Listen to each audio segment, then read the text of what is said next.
Well, as Cody Glass walked out of the locker room tonight, as the Pittsburgh Penguins beat the Anaheim Ducks 2-1, he looked at me and said, where are the Jordans?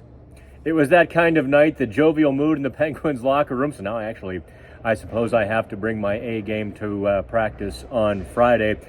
Glass was the best quote in the locker room. I think he summed up the game better than I think any of us could. As Sidney Crosby scores 2 goals, kind of a dominant third period with Malkin and Crosby. Just like the old days, Glass was on the ice for the overtime winner as Crosby steals the puck, breakaway, pulls a stop and go and stop move before beating Dostal, and Glass said, "Oh man, that was so cool. It was a dream come true. I get to tell all of my friends I was on the ice." Side note, Glass also, he and his family took the day off in 2010 to watch the golden goal for Sidney Crosby. And it was a Sidney Crosby and Evgeny Malkin night. Let's get that out of there. I broke my trusty tripod. It's been a whirlwind week, but you can't overstate what happened or what the Penguins accomplished on Thursday. Yeah, they beat kind of a soft Anaheim team, but make no mistake, the Ducks played a very sound, structured, patient, disciplined game. This was not your normal Anaheim Ducks that try to throw open the doors and have a track meet and allow the Penguins lots of time and space. The Penguins got all of those things, the offensive chances, the time and space, but on Thursday the Penguins had to earn it. And they did that. Even though they were still shooting themselves in the foot. The number of scoring chances they gave up, especially in the final 5 minutes. With the game on the line, the Penguins gave up 3 glorious scoring chances. However, this time Alex Nedeljkovic made all of the saves. This time the Penguins maintained their confidence, maintained their poise. They didn't get scrambly. They didn't get stupid. And eventually Sidney Crosby bailed them out. And that is probably the big takeaway.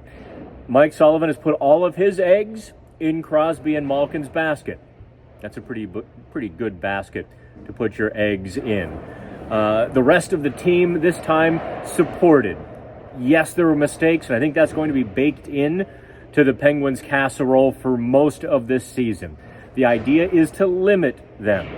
Yes, Ryan Graves made a defensive error, which led to Anaheim's first goal. Michael Bunting also a culprit on that. Cody Glass took some responsibility, said he fell asleep for 2 seconds and the puck was in the back of the net. I'm giving Glass much less responsibility on that, because if Ryan Graves doesn't drift behind the net, Glass is able to stay higher in the zone, which is where you'd kind of like him to be to transition, because there was a puck battle on the wall. But by going behind the net and everything sort of unraveled, Erik Karlsson on Thursday, 17 shot attempts, 6 on net. This was the best version of Erik Karlsson. You're always going to have those defensive gaffes and whoops. And certainly he was directly responsible for at least one of those great scoring chances in the final minutes. When you get good goaltending, everybody looks just a little bit better, and Nedeljkovic did that. So this was not an average goaltending performance, even though Nedeljkovic only had 22 saves. A lot of those 22 were difficult. There's not a whole lot to break down. I will go into a little bit of the X's and O's here, since it's only about 4.5 minutes into the video, and I like to do at least 5. In the first period especially, I thought they got away from it a lot in the second period, but they dominated the puck in the third, so defense wasn't primary. But in the first period, you'll notice the Penguins stayed inside.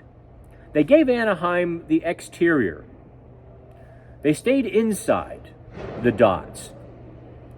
That's why the shots were 14-2. Anaheim had shot attempts, but Anaheim didn't get pucks on net. Even when it was 11:59 of the first period, clearly inspired by Marc-Andre Fleury on Tuesday night, Chris Letang made 3 saves. I'm not kidding. If you didn't see the game, kick save, body save, and then just to show off a little bit, he kind of made a windmill save on the third shot. I'm sure Nedeljkovic was behind him like, what are you doing? But that kept the puck out of the net. It kept the puck off of the net. It was a good effort. I don't think there's anything to take away from the Penguins on Thursday. They battled themselves. They battled the Ducks. And this time, they came out on top. That probably can't be overstated, how much of a feel-good, how much of a confidence boost that will be for the Penguins. Now, can they build on that? Can they take it forward? That's the huge question for Saturday night, and then the coming 3-game road trip, which takes them through the Islanders, the Hurricanes, and the Capitals. Those are 3 of the next 4 games coming up. So the Penguins not even close to out of the woods yet as they win their 4th game of the season, but at least they get a little bit of a springboard into this weekend and next week's road trip. To quote Monty Python, but I'm not dead yet. All right, from PPG Paints Arena, happy Halloween, everybody. I'm Dan Kingerski on the Pittsburgh Hockey Now and the National Hockey Now YouTube page. Like and subscribe.